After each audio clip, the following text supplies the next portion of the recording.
ഇന്ന് ഞങ്ങൾ മുത്തശ്ശിയാർക്കാവ് അമ്പലത്തിലേക്ക് രാവിലെ ഒന്ന് തൊഴാൻ പോയിട്ടോ. അവിടെ ചെന്നപ്പോൾ തിരക്കൊന്നും അധികം ഉണ്ടായിരുന്നില്ല. പിന്നെ ഏട്ടനും അച്ചൂനും തനുമോളും കൂടിയിട്ട് ആദ്യം സ്റ്റെപ്പ് കയറിപ്പോയി. കുറേ അധികം സ്റ്റെപ്പുകൾ കയറി ചെല്ലണത് നേരെ അമ്പലത്തിലേക്കാണ് കേട്ടോ. ഒരുപാട് സ്റ്റെപ്പുകളുണ്ട്. അത് ദൂരം തന്നെ കാണാൻ തന്നെ നല്ല രസമാണ്. പിന്നെ വലിയ വലിയ മരങ്ങളും ഒക്കെ ആയിട്ട് നല്ല രസമുള്ളൊരു ചുറ്റുപാടാണ് ഈ ക്ഷേത്രത്തിൻ്റെ. ഏട്ടൻ വഴിപാട് ചീട്ടാക്കാൻ പോയ സമയത്ത് ഞങ്ങൾ മൂന്നാളും അവിടെ വെറുതെ ചുറ്റി ഇങ്ങനെ നടക്കുമായിരുന്നു. അപ്പോൾ ഒരു സുന്ദരി കുട്ടി ഇങ്ങനെ ഇറങ്ങി വരുന്നുണ്ടായിരുന്നു. അവൾ തനിമോളെ നോക്കിയിട്ട് നന്നായിട്ടൊരു പുഞ്ചിരി പാസ്സാക്കി എന്നിട്ട് പോയി. പിന്നെ ഞങ്ങൾ ഏട്ടൻ്റെ അടുത്ത് ചെന്നു. ഏട്ടൻ വഴിപാട് ചീട്ടാക്കിയിട്ട് അവിടെ കൊണ്ടുപോയി കൊടുക്കാൻ വേണ്ടിയിട്ട് പോയി.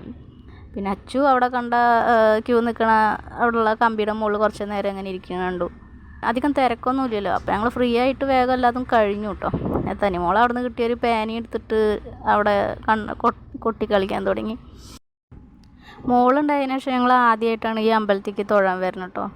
അപ്പോൾ അവളെന്നെ ഇവിടെ വന്ന് തൊഴിക്കാന്നിപ്പോൾ വഴിപാട് പറഞ്ഞിട്ടുണ്ടായിരുന്നു. അപ്പോൾ അതിന് വേണ്ടിയിട്ട് കൂടിയിട്ടൊന്ന് വന്നതാണ്. പിന്നെ ഏട്ടൻ ഇത് കൊടുക്കാൻ പോയി. ഞങ്ങളിങ്ങനെ ഇരിക്കുമ്പോൾ അച്ചു കുറച്ച് നേരം ഇരുന്ന് മുഷിഞ്ഞപ്പോൾ അവൻ്റെ ചെറിയ ചെറിയ വികൃതികൾ പുറത്തേക്ക് എടുക്കാൻ തുടങ്ങി. ഈ പോക്ക് ഇങ്ങനെ പോയാൽ കുറച്ച് കഴിയുമ്പോൾ ചിലപ്പോൾ വായിൽ പല്ലുണ്ടാവില്ലേ തോന്നിയപ്പോൾ ഞങ്ങളവനെ വേഗം അവിടെ നിന്ന് കൂട്ടിക്കൊണ്ടുപോയി. അപ്പോഴേക്കും പിന്നെ ഏട്ടൻ വന്നു. ഞങ്ങളുടെ എല്ലാവരും കൂടിയിട്ട് തൊഴാൻ വേണ്ടിയിട്ട് ക്ഷേത്രത്തിൻ്റെ ഉള്ളിൽ കയറി. ആദ്യം ഞങ്ങൾ ദേവിയുടെ അടുത്ത് പോയിട്ട് തൊഴുതു. അതിനുശേഷം ഭൈരവ ക്ഷേത്രത്തിൽ വന്നിട്ട് തൊഴുതു.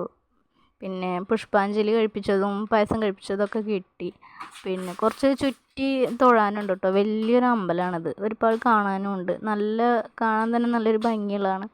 അവിടെ ചെന്നിട്ട് തൊഴുതു. പിന്നെ ഞങ്ങൾ വേഗം പോന്നു. പുറത്തേക്ക് ഇറങ്ങിയപ്പോൾ അവിടെ തന്നെ ഈ മരങ്ങൾ, ഈ ആൽമരത്തിൻ്റെ വള്ളികളും ഒക്കെ ആയിട്ട് കെട്ടിപ്പിണഞ്ഞ് കിടക്കുന്ന ഒരു സ്ഥലമുണ്ട്. നല്ല രസമാണ് അത് കാണാൻ. ഒരു പ്രകൃതിയുടേതായൊരു ഭംഗി അവിടെ ഉണ്ട്. ഒരുപാട് കുട്ടികൾ ഈ ആലിൻ്റെ വള്ളിയുടെ മുകളിൽ ഊഞ്ഞാലാടി കളിക്കുന്ന സ്ഥലമാണിത്. ശരിക്കൊരു റൂമുകൾ പോലെയാണ് ഇവിടെ. അവിടെ തന്നെ അന്നത്തെ രാവിലത്തെ ഭക്ഷണം ഉണ്ടായിരുന്നു. അതും കൂടി കഴിച്ചിട്ട് ഞങ്ങൾ പോന്നു.